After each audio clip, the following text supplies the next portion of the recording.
I didn't come home looking for forgiveness. I didn't come back to fix the past or hear apologies that would never come. I came back because there are some truths that refuse to stay buried, because sometimes the only way to move forward is to finally say what everyone's tried so hard to forget. My name is Emily Parker, and this is the story of the summer my life split in two. Before I learned the meaning of family, and after I understood that some doors don't close, they simply wait for us to return. When I was 11, my parents packed our car to the brim and drove out to the old family farm, the one that sits on a ridge just outside Eden Valley.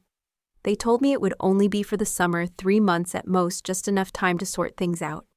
My father's hands never left the steering wheel that morning. My mother kept her eyes on the cracked side mirror like she was already halfway gone. The car smelled like dust and something final. I can still remember the silence that filled every mile of that drive. The farmhouse was smaller than I remembered, as if the years had made it shrink around its own memories. Grandpa Samuel met us on the porch, his posture rigid, his flannel shirt buttoned all the way up like armor. He didn't say much, just nodded once, told me I'd better come in and watched as my parents drove away, without so much as a backward glance. I stood there in the gravel bag in hand, watching their car disappear around the bend, waiting for someone to change their mind. But nobody did. That summer, the house became a world of quiet corners and low voices. Grandpa didn't offer comfort the way some people might. No hugs, no gentle words. But he did leave a flashlight on the nightstand and a folded towel at the end of the bed. I clung to those small mercies, learning to find my place in rooms that creaked with every step. Each morning, the scent of burnt coffee pulled me from sleep, and I'd follow it into a kitchen filled with sunlight and radio static, where Grandpa stood at the stove, lost in his own thoughts. Back then, I didn't have the words for what I was feeling. How it hurt to be left behind. How heavy it was to carry questions that never found answers. I watched the fields turn from green to gold, wandered between the barn and the broken-down swing set, searching for something solid to hold on to. Some days, I imagined my parents would come back sooner. Realize their mistakes, scoop me up and take me home. Other days, I tried not to think of them at all. It was easier sometimes to pretend I belonged nowhere at all. But life has a way of surprising us, even in the loneliest seasons. It's not always about grand gestures or sudden forgiveness. Sometimes it's about the small things, the way Grandpa taught me to fix the old radio in the living room, the satisfaction of turning a stubborn bolt until it finally gave. In those quiet hours, I learned that family isn't just about blood or last names. It's about the spaces we fill for each other when no one else will.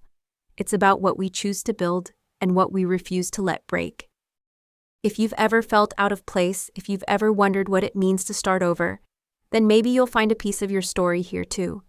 Because sometimes the most important journeys begin not with answers, but with the courage to ask the right questions.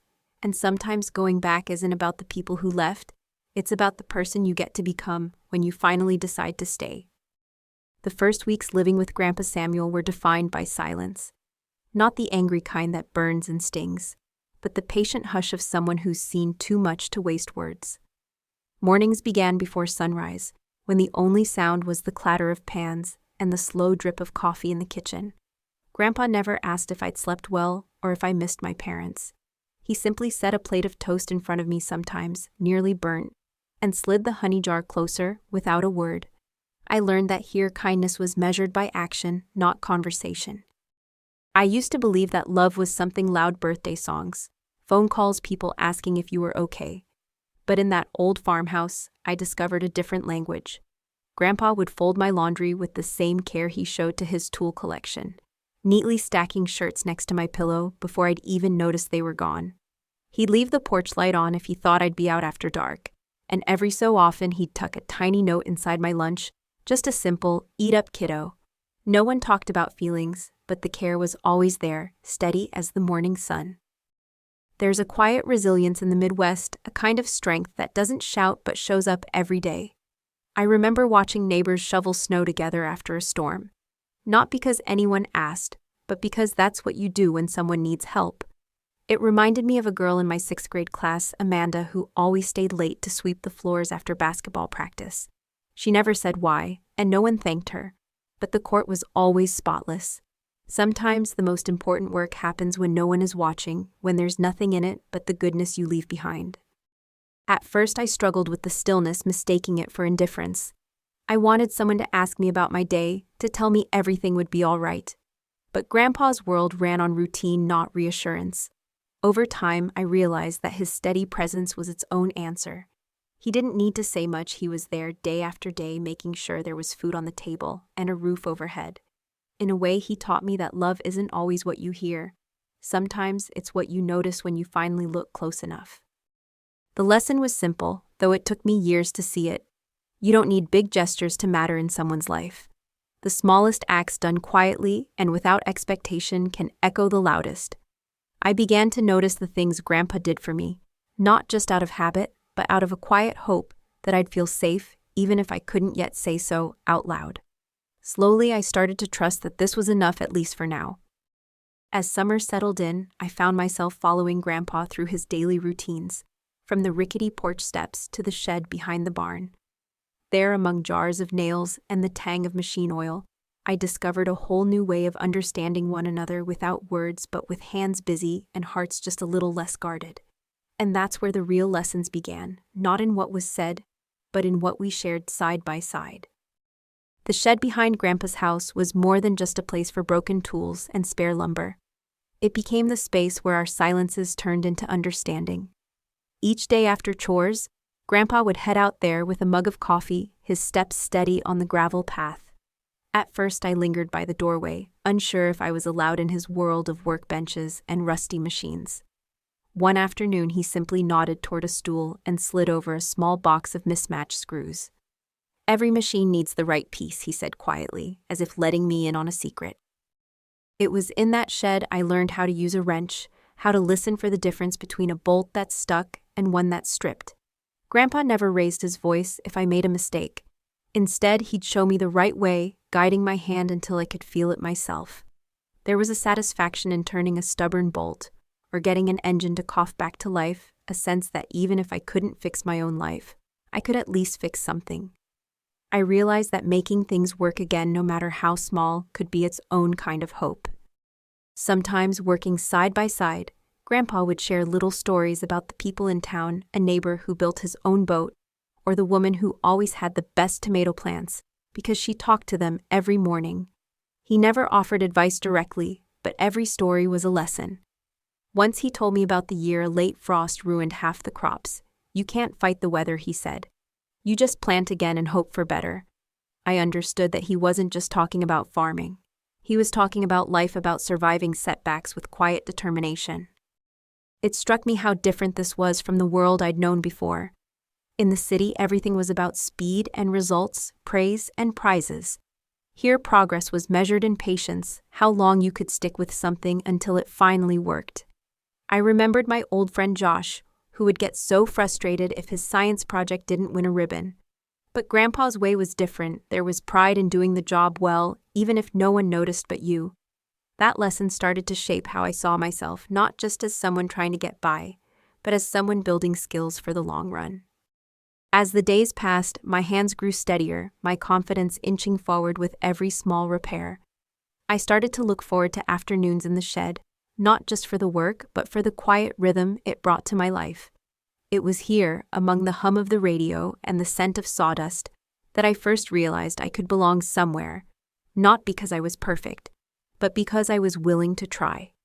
I didn't know it yet, but this sense of purpose would lead to something even bigger than either of us could have imagined. The first thing I ever fixed by myself was a battered old radio that lived on a shelf above Grandpa's workbench. Its casing was scratched, one knob missing, and every time I tried to tune it all, I got was static and a ghost of a melody. Still, I couldn't give up on it. Day after day, I would fiddle with the wires and clean off the dust, determined to hear something clear. Grandpa watched sometimes, offering a word or a gesture, but mostly letting me figure it out. One afternoon, a song finally broke through the fuzz, soft, sweet, like a reward for not quitting. That small victory did something inside me. I wanted to rush and tell my parents to let them know I'd accomplished something. But there was no one to call. Instead, I glanced at Grandpa. He just grinned, tapped his knuckles on the table, and turned the radio up. It was enough. Later, I realized that sometimes the person you most want to notice your success, won't be there. But the right person, no matter how quiet, will always find a way to show they're proud. Grandpa never said I'm proud of you, but that smile meant more than 1,000 words. Looking back, I see how moments like these aren't small at all. They're stepping stones, building up a sense of self when the world outside feels shaky. I remembered my friend Alexis from school, who'd work on her science fair volcano for weeks only for her parents to forget the day of the competition. She still finished her project, though, because the work itself mattered. That's the lesson Grandpa taught me: doing the right thing for yourself, not for applause or ribbons, is what shapes you. Even when the world is silent, you can clap for yourself. It took time to let that lesson sink in. I'd grown up thinking validation came from grades, trophies, or the approval of others. But Grandpa's shed showed me another way, one where showing up and trying again was its own reward. Sometimes he would tell me about old neighbors who built things just for the joy of seeing them work, or about a cousin who kept repairing his bike, even though it broke every other week. I started to understand the satisfaction comes from the effort, from believing that what you build matters, even if no one else sees it. As summer deepened, so did my curiosity. I started dreaming up bigger projects, sketching ideas in the margins of my notebooks, wondering if I could build something that would last. Grandpa began leaving scraps of wood and odd parts on the workbench, a silent invitation to try more. I didn't know it at the time, but each new challenge was preparing me for something far beyond that little shed. The quiet pride I felt fixing that radio would become the seed of everything that followed: the courage to invent, to fail, and to keep building anyway. As the weeks went by, my tinkering turned from a simple pastime into something deeper, a sense of purpose I didn't even know I'd been searching for. Grandpa noticed the shift before I did. One morning, he slid a battered notebook across the kitchen table. "Sketch your ideas," he said softly, as if drawing was as natural as breathing. I started to fill those pages with wild plans: a bird feeder that refilled itself, a solar lantern for the shed, even a new handle for the gate that always stuck. Grandpa never laughed, no matter how outlandish my ideas sounded. One evening, as a storm rattled the window panes, I found myself staring at Grandpa's old wheelchair, which had grown creaky and stubborn after years of use. It pained me to see him struggle, but he never complained. I remembered the pride he'd shown when I fixed the radio, so I decided to try my hand at something bigger. I stayed up late poring over library books and watching tutorial videos on the old laptop in the living room, the screen flickering like a lantern in the dark. For weeks I wrestled with metal and bolts, learning as I went. There were plenty of failures. The first prototype was heavy and clunky. The second one wouldn't fold at all. I burned my fingers with the soldering iron and spilled grease all over my jeans. But each mistake became a lesson, another step forward. I remembered my friend Mason from school, who always gave up on his projects the moment they didn't work the first time. Unlike Mason, I had Grandpa, who would quietly watch, offer a suggestion, or just hand me a new part to try. His patience helped me realize that perseverance is a skill all its own. After months of work, I finally rolled out a working model, a wheelchair that folded neatly and moved more smoothly. Grandpa tested it in the driveway, his face serious at first, then breaking into a wide grin as he spun in a slow circle. "This'll do," he said, his eyes shining. That single sentence meant more than any blue ribbon or gold star. It was proof that hard work pays off, even if the only reward is seeing someone you love a little more comfortable, a little more free. The joy wasn't in the invention itself, but in knowing I could use my hands to make someone's life better. That experience taught me something I would never forget. True success isn't measured by trophies or applause, but by the difference you make for someone else. The world may not notice the quiet victories, the homemade repairs, the inventions that change just one life, but those are the moments that build character. As fall crept closer, I started thinking about other ways I could help, bigger challenges I could tackle. What began as a way to help Grandpa had unlocked a whole new part of myself, and I was ready to see how far I could take it. Life on the farm had its rhythms, seasons marked not by calendars, but by changes in the air and the color of the fields. Grandpa and I had settled into a kind of partnership. Each morning after breakfast, we'd tackle whatever needed doing, from mending fences to fixing the tractor's sputtering engine. There were days when everything went wrong: rain soaking our boots, a stubborn wire refusing to hold, or a piece of machinery breaking just as we finished a repair. On those days, Grandpa would shrug, wipe his brow, and say, "Some things are just out of our hands." It was his way of teaching acceptance. I remember one late autumn afternoon when a neighbor, Mrs. Reynolds, arrived in a panic. Her chicken coop door had come off its hinges, and she couldn't keep the hens safe. Without hesitation, Grandpa grabbed his toolbox and waved for me to follow. Together we worked under a sky streaked with gray, fitting the door back into place, patching up the frame and showing Mrs. Reynolds how to secure it for the winter. She hugged us both, her gratitude quiet but sincere. It struck me how natural it was for Grandpa to help, no drama, no need for thanks, just doing what was right. That evening, as we walked home through rustling leaves, Grandpa told me fixing things for other people is never wasted time. I thought about all the little ways he'd done that for me, repairing my backpack strap before school, showing me how to change a tire on my bike, or even just leaving a mug of hot chocolate by my door on cold mornings. The lesson wasn't just about tools or repairs, it was about presence, about showing up for others in the ways that matter most, whether or not anyone else is looking. Growing up, I'd often heard stories of people who built their lives on big dreams, athletes chasing gold medals, inventors making headlines. But here in the heart of the Midwest, I realized that quiet service was its own kind of greatness. Like my friend Carla's dad, who fixed bikes for all the neighborhood kids, asking nothing in return. Or the retired teacher who spent afternoons reading to children at the library, her kindness passing silently from hand to hand. These people were the real foundation of any community, their care invisible but lasting. By the time the first frost blanketed the ground, I understood what you fix. What you build, the ways you quietly make someone's life easier.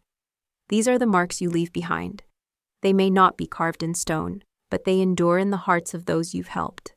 As winter drew near, I felt something inside me solidify, a quiet confidence that I belonged here, not just as Grandpa's helper, but as someone capable of making a difference. Little did I know the season ahead would test everything I'd learned about love loss and what it means to stay. Winter arrived not as a sharp event, but as a slow drift. Nights grew longer, the farm turned quiet under a soft blanket of snow, and the sky pressed low against the fields. Grandpa and I spent more time inside, sharing soup at the kitchen table and reading by the yellow glow of a lamp. The routines grew gentler, but the feeling of belonging deepened. Yet even in our calm, the world outside kept spinning, and one phone call was all it took to change everything. It was the kind of moment you always fear, but never expect, the one that draws a line between before and after. The call came on a Thursday evening, just as we were washing dishes. It was my mother's voice, hesitant, unfamiliar. She spoke of legal matters, responsibilities, and family rights, and how she and my father needed to discuss Grandpa's health and the property. I felt the old ache of uncertainty, the kind that crept in every time my parents reached out, not to connect but to claim. When I hung up, Grandpa just patted my shoulder and said, "Sometimes folks remember what they want, not what really happened." His words were gentle, but there was sadness in his eyes, a history he rarely shared. Over the next week, my parents appeared at the farm with polite smiles and polished shoes, bringing a lawyer and a stack of paperwork. The air between us was stiff, filled with rehearsed phrases about doing what's best and family assets. They walked through rooms I'd come to love, asking questions that felt less about memory and more about numbers. I tried to stay calm, remembering what Grandpa taught me: respond with patience, not anger. Still, it was hard not to feel like a visitor in my own life, the warmth of home suddenly shadowed by suspicion. It reminded me of my friend Danielle, whose parents fought over her grandmother's old house for years. She once told me, "You find out who people are when there's something to lose." I never understood how love and money could get tangled until I saw it up close, how old wounds can reopen, how people who once called you a burden now call you family for the sake of an inheritance. The pain of being left behind never really left. It just shifted shape, finding new ways to test your strength. Through it all, Grandpa stayed steady. He let the lawyers talk, listened without interrupting, and made his wishes clear. The farm was meant for those who called it home, not those who remembered it when it was convenient. That quiet resolve gave me courage. I realized that belonging isn't about who claims you on paper, but who stands by you in the tough seasons. As the legal battles began to settle, another discovery was waiting, one that would change not just my life, but the future of the farm itself. One gray afternoon, as the last of the snow melted along the fence line, I decided to clear out Grandpa's study, a room I'd rarely entered full of dust and old paperwork. While moving a faded rug, I noticed a loose floorboard beneath the desk. My heart pounded as I pried it up and found a small tin box tucked inside the darkness. Inside were bundles of Grandpa's handwriting journals, sketches, and at the very top a letter addressed to me. His script was firm, unhurried. He wrote, "If you're reading this, it means you're ready to carry what I've built. This place isn't just land, it's a foundation." Leafing through the papers, I found blueprints for something called Samuel's Circle, a project Grandpa had dreamed up for years. It wasn't about crops or property value.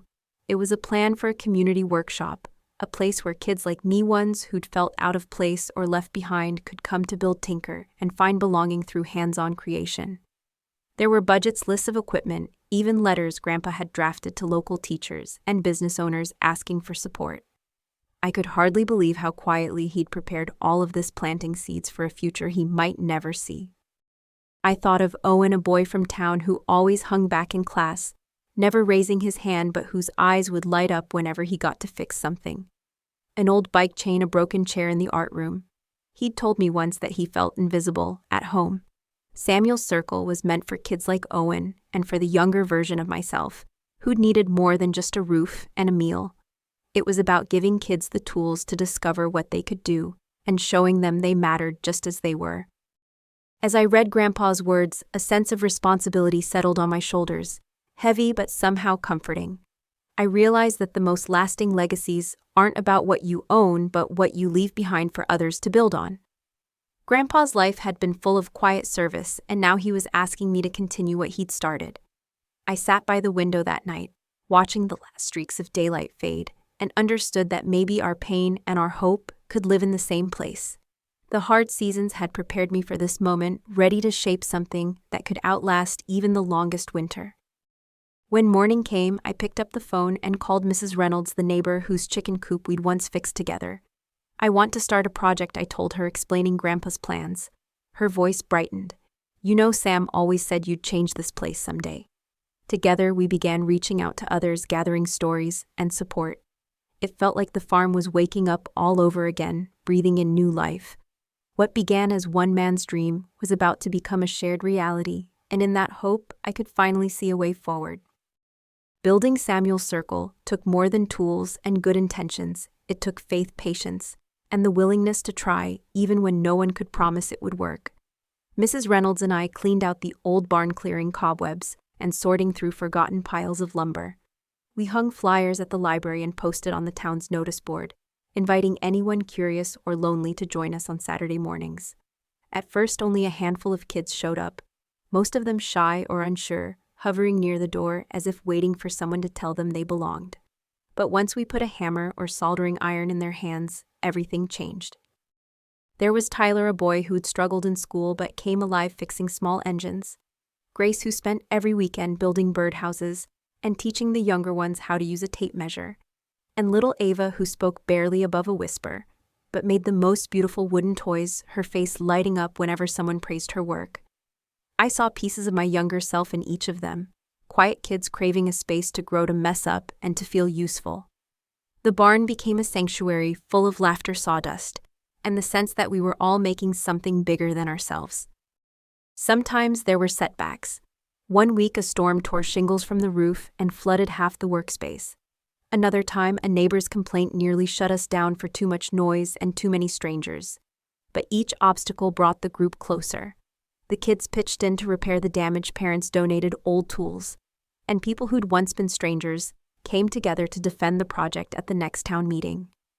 I learned that community is not just who lives nearby. It's who shows up when things get hard, who chooses to build something together instead of waiting for someone else to fix it. One Saturday, I watched Grace mentor a new boy, showing him how to sand a piece of wood without losing his patience. I thought about how much Grandpa would have loved this. A room filled with possibility, every child learning to trust their own hands. I realized that while I'd started Samuel's Circle to honor his memory, it had become a gift for everyone involved, myself included. The kids weren't the only ones growing. I was learning too, about leadership, about letting go, about the power of sharing what you love. The lesson was clear: hope multiplies when you pass it on. You don't have to fix the world all at once. Sometimes it's enough to open a door, hand someone a tool, and let them discover what they can do. As spring returned and the barn filled with new faces, I found myself ready for the final step. A conversation I'd long avoided, a chance to put old wounds to rest. The story wasn't over yet. There was one more truth waiting to be faced, and I knew it was finally time. As the seasons turned again, I found myself sitting on the porch steps, listening to the evening sounds that had become so familiar. Children's laughter drifting from the barn, the gentle creak of the swing, the steady hum of hope. Looking back, it was hard to believe how much had changed. From the scared, uncertain girl who arrived with nothing but a suitcase, I had become someone willing to build, to risk, and to lead. Every lesson Grandpa shared through his silence, his patience, his unwavering presence had prepared me for this new chapter and the family I was now creating, one project at a time. Samuel's Circle grew into more than just a workshop. It became the heartbeat of our community, a place where kids and grown-ups alike could discover what they were capable of. Together we fixed what was broken, engines, fences, and sometimes even the pieces of ourselves that life had tried to scatter. I saw myself reflected in every hesitant smile, every burst of pride as someone learned something new. The legacy Grandpa left was not a matter of money or land, but the space he made for all of us to become more than we thought possible. Even the hardest moments, the battles over the farm, the disappointment and anger when my parents returned only for the sake of inheritance, had taught me to stand firm for what truly mattered. I realized that you can't control the choices others make, but you can choose your own response. Forgiveness didn't mean forgetting, and love didn't mean letting yourself be hurt again and again. The greatest gift was learning to honor the past without letting it define my future. My real inheritance was the courage to give, to trust, and to grow, no matter how uncertain the road ahead. If you take anything from this story, let it be this: you have the power to shape your own legacy, no matter where you start or what you've lost along the way. Your quiet acts of kindness, your willingness to help, your belief that every life can be rebuilt. These are the marks that last long after the noise has faded. Maybe you're holding on to questions or carrying scars that feel too heavy to share. Please know you're not alone. Like me, you can find a way to build hope, sometimes from scratch, sometimes with nothing but your own two hands. Thank you for being part of this journey with me. If Emily's story has touched you, inspired you, or made you think of someone who could use a little encouragement, I hope you'll subscribe, like, and share your thoughts in the comments below. Your voice matters here just as much as mine. Let's keep building this circle together, one story, one moment, and one act of kindness at a time. I can't wait to see what you'll create next.